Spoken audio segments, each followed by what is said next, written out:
Hello दोस्तों, आपके अपने चैनल क्रिक न्यूज में आपका स्वागत है। दोस्तों, आज क्रिकेट की बात मैं आपसे करूं उसके पहले मैं आपके सामने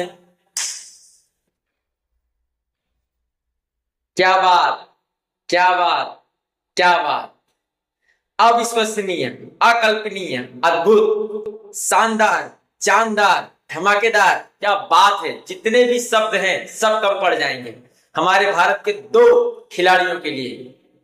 the one and only Prince charming.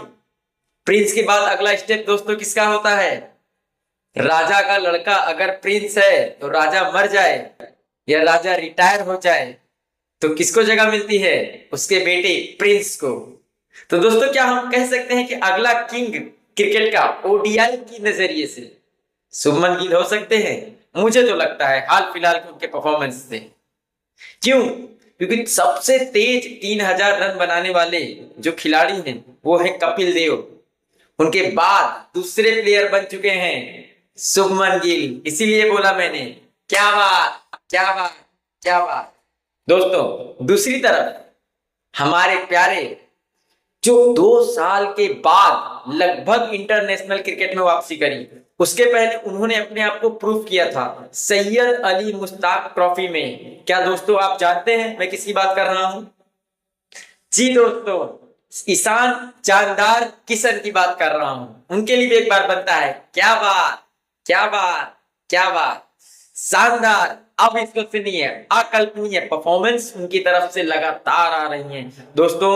वो चाहे सैयद अली मुश्ताक ट्रॉफी की बात हो जहां पर उन्होंने एज ए कैप्टन उस ट्रॉफी को जीता, उसके बाद उनको मौका दिया गया टी20 में जहां पर उन्होंने शतक ठोक दिया दोस्तों। जी बिल्कुल दोस्तों, जिस जिस जगह उनको मौका दिया गया उस मौके को वो पूरी तरह से भुना रहे हैं। फिर चाहे वो टी20 सीरीज की बात हो, उन्होंने टी20 सीरीज में 100 स्कोर किए। फिर चाहे वो टी20 वर्ल्ड कप की बात हो, उनको वहां पर मौका मिला, उन्होंने वहां पर शानदार, जानदार, अविश्वसनीय, अकल्पनीय परफॉर्मेंस दिया। ठीक उसी के बाद उनको मौका दिया जाता है आईपीएल में, और आईपीएल में पैट कमिंस की गैर हाजिरी में जिस तरह से उन्होंने टीम को संभाला, उनके लिए तारीफ के पुल तो बांधने बनता है दोस्तों, बिल्कुल बनता है।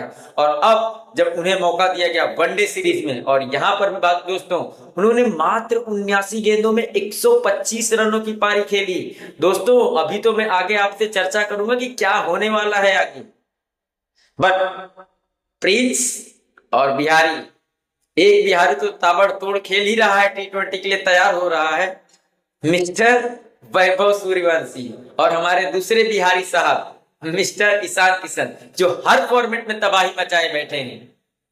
वहीं अगर हम यशस्वी जायसवाल की बात करें तो वो मौकों को भुना नहीं पा रहे हैं। और दोस्तों, जिस तरह से ईशान किशन हर फॉर्मेट में अपनी जगह पक्की करते जा रहे हैं, अपनी जगह को लॉक करते जा रहे हैं, हम ऐसा कह सकते हैं कि शायद 2027 वर्ल्ड कप के लिए उन्होंने अपनी जगह पक्की कर ली है दोस्तों।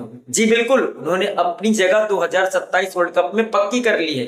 ऐसा इसलिए कह रहा हूं क्योंकि उनका परफॉर्मेंस लगातार आप देखिए, सैयद अली मुश्ताक ट्रॉफी से लेकर के, आईपीएल से लेकर के, टी20 सीरीज से लेकर के, टी20 वर्ल्ड कप से लेकर के, और अब अफगानिस्तान ओडीआई सीरीज में बतौर प्लेयर,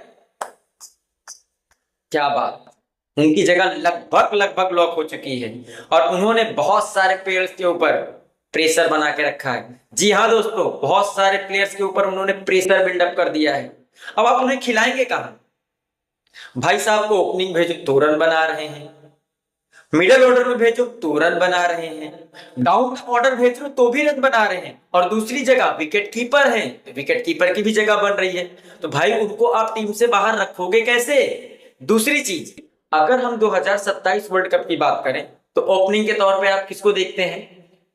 ओपनिंग के तौर पे आप किसको देखते हैं दोस्तों? रोहित शर्मा, उनके साथ शुभमन गिल। क्या आप इन दोनों प्लेयर के साथ कंप्रोमाइज करना चाहोगे? 3 नंबर पे विराट कोहली, इनके साथ कंप्रोमाइज करोगे? 4 नंबर पे श्रेयस अय्यर, इनके साथ कंप्रोमाइज करोगे?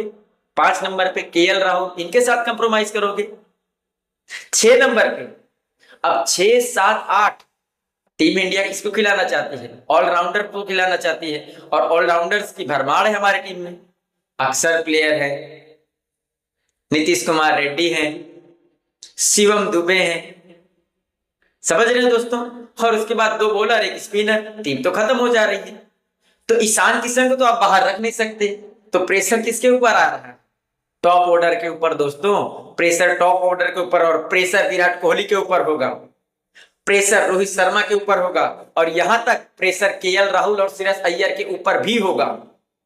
ऐसा क्यों दोस्तों? क्योंकि आप ईशान किशन को अब टीम से बाहर नहीं रख सकते। जिस तरह का परफॉर्मेंस वो दे रहे हैं लगातार बैक टू बैक, चाहे कोई भी सीरीज हो, वनडे हो, ओडीआई हो, T20 हो, किसी भी फॉर्मेट में आप उनको बाहर नहीं रख सकते टीम से। तो भाई प्रेशर किसके ऊपर आ रहा है?